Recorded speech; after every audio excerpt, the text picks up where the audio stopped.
Bueno, hola chicos, vamos a continuar con el siguiente tema. En clase pasada habíamos empezado a desarrollar la unidad 1, habíamos visto todo lo que era estática, lo que era una fuerza. Habíamos visto que la fuerza era una magnitud vectorial y se representaba por una flecha o segmento orientado llamado vector, que la unidad era el newton, y como así también habíamos visto cuáles eran los componentes vectoriales de una fuerza. Habíamos definido cada uno de ellos y lo habíamos identificado de manera gráfica, como así también habíamos visto y hecho una clasificación de vectores, sobre todo los principales tipos de vectores que nos van a servir a nosotros para este curso. Continuando, vamos a ver qué es un sistema de fuerza. Se define como un conjunto de fuerzas que actúan sobre un mismo cuerpo, ¿sí? Se dice que generalmente sobre un cuerpo se actúan dos o más fuerzas, obteniéndose así un sistema de fuerza. Cuando varias fuerzas se actúan sobre un cuerpo, es posible sustituir todas esas fuerzas que están actuando sobre un mismo cuerpo, se la puede sustituir o reemplazar por una fuerza resultante, o simplemente llamada resultante. Ahora, ¿qué ocurre cuando dos fuerzas simultáneamente actúan sobre un cuerpo? Bueno, acá dice que el efecto dependerá de la intensidad, del punto de aplicación, dirección y sentido de ambas fuerzas, ¿sí? Vean acá que hablamos de intensidad, punto de aplicación, dirección y sentido.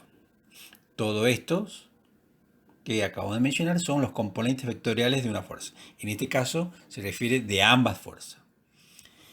Ahora, ¿qué pasa cuando actúan dos fuerzas sobre un cuerpo? Bueno, dice que el efecto va a ser único.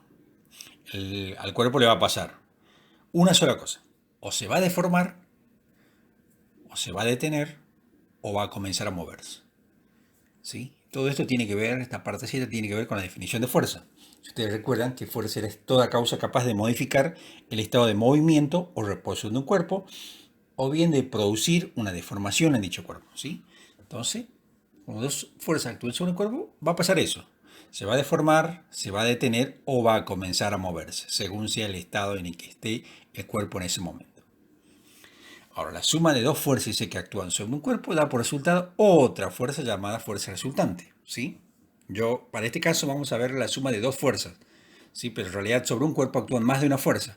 Pero nosotros, para poder entender y al efecto de este curso, vamos a ver únicamente dos fuerzas. Vamos a sumar dos fuerzas que están actuando sobre un cuerpo y vamos a encontrar la resultante que va a reemplazar a esas dos fuerzas que están actuando sobre ese cuerpo. De acuerdo a esto, vamos a ver distintos tipos de sistemas.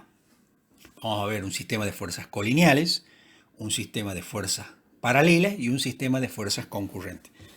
Para esto tenemos que recordar bien que lo que eran, que eran vectores colineales, que eran vectores paralelos y que eran vectores concurrentes, ¿sí?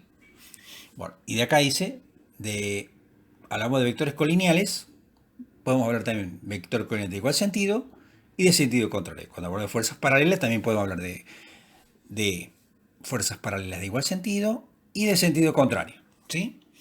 Cuando dos vectores eran colineales, cuando ellos se encontraban sobre la misma recta de acción. Cuando eran de igual sentido, cuando ambos vectores apuntaban hacia el mismo lugar. Y de sentido contrario, bueno, cuando uno apuntaba, por ejemplo, hacia la derecha y el otro vector apunta hacia la izquierda. Y fuerzas paralelas. Cuando eran dos fuerzas son paralelas, cuando las rectas de dirección donde se encuentra esa fuerza son paralelas. De igual sentido quiere decir que ambas fuerzas están apuntando hacia el mismo lado. Y de sentido contrario quiere decir que una fuerza está apuntando, por ejemplo, a la derecha y la otra a la izquierda. Y un sistema de fuerzas concurrentes, bueno, cuando dos fuerzas son concurrentes, cuando las rectas de acción que las contienen, ¿sí?, se cortaban en un punto, ¿sí? Y por eso concurren en un punto. Esos son un sistema de fuerzas concurrentes.